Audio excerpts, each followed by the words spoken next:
How do you live out your culture on a daily basis?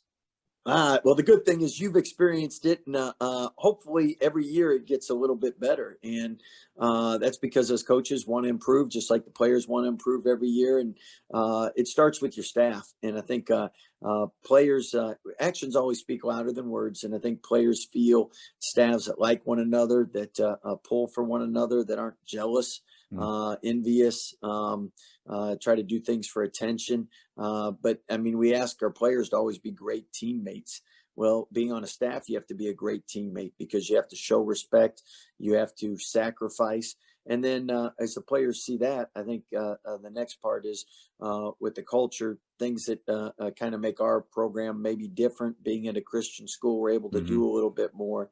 For instance, we can start practice in prayer. We can close practice in prayer. We can have players' Bible study. We can have chapel service on the day of the games. With the chapel services at the home games, Pastor Mark Weibel coached at Baylor as associate pastor at town at Highland Baptist. He does a great job with the theme of the year and our home game chapel services.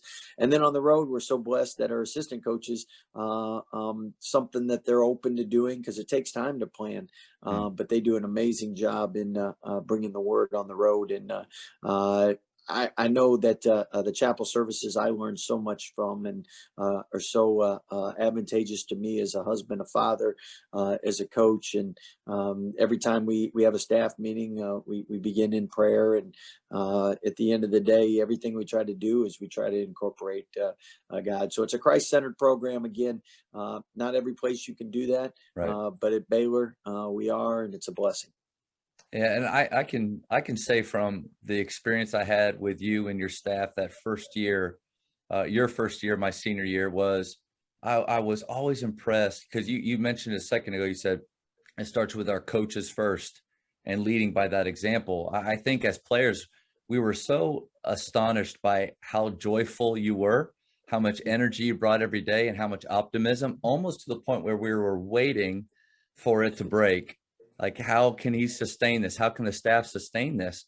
But you did. And then because of that, we were able to get on board. And it kind of looks like these teams, obviously you have better players, better talent, but they're really gelling well with what's going on. Can you talk really quick about, I think everybody was able to see because of the success you had and hear more about joy and just maybe what that stands for and what you think about it. Yeah, so joy is something that we were able to implement this year, and joy is something that our program's done. Just we haven't had the word joy used. And credit Dabo Sweeney and Clemson for helping pass that on. But it's an easy way to remember Jesus, others, yourself. And I know it goes real well with the greatest commandment: love your God with all your heart, soul, and mind, and love your neighbors yourself.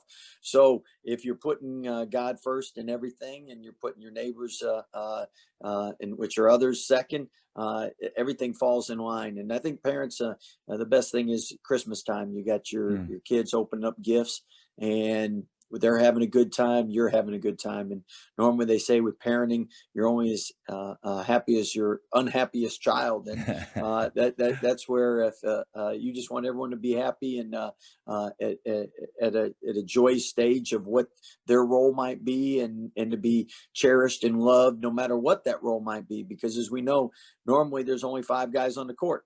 So that means there's 8 sitting. So those 8 need to be appreciated and loved just as equal, because they're the ones that get the 5 ready to play on the court. You can't practice without them. And it's kind of like that iceberg. You see the tip, which are the 5 guys, but the base is really what the team's about.